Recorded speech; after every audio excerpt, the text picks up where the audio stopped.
Sound grenade আর কি লাগছিল, sound grenade পার কাছে ফাটছিল, ওই সময় এসে কানে লাগছে সাউন্ড গ্রেনেড। যে সময় শান্তিপূর্ণভাবে মিছিল নিয়ে আসতেছিলাম যমুনার দিকে, তখন যমুনার কাছাকাছি যখন লাস্ট ব্যারিকেডে আসি, তখন আর কি পুলিশ অতর্কিতভাবে আমাদের উপর হামলা চালায়।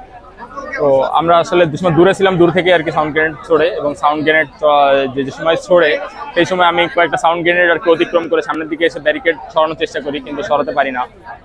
আমার সাথে আরো কয়েকজন ছিল। তারপর হঠাৎ করে এক পর্যায়ে দেখি যে আমার আশেপাশে কেউ নাই হঠাৎ করে। তারপর আমি একটু পিছন দিকে সরে যেতে চেষ্টা করি, তখন আমার ভাইয়ের কাছে একটা সাউন্ড গ্রেনেড এসে পড়ে, এবং ওইটা হচ্ছে যে সময় বাস্ট হয়, আমি যে সময় আমি বাস্টার আগে আর কি আমি সরে যেতে যাচ্ছিলাম, সরে যাওয়ার সময় আর কি আমার কানে এসে লাগার ফলে আমার কানে ক্ষত হয়, এবং হচ্ছে এটার জন্য আসলে পরে হসপিটালে যাই। কান দিয়ে রক্ত পড়ছিল, আমি ওই অবস্থায় হসপিটালে গেলাম। হয় যে কাকরাইল মোড়ে একটা আছে হসপিটাল থেকে আর কি প্রাথমিক চিকিৎসা নিয়ে আপাতত আসি চিকিৎসাধীন, আর ভবিষ্যতে হচ্ছে এমআরআই করানো লাগতে পারে, কারণ যে কানের বিষয় যেহেতু।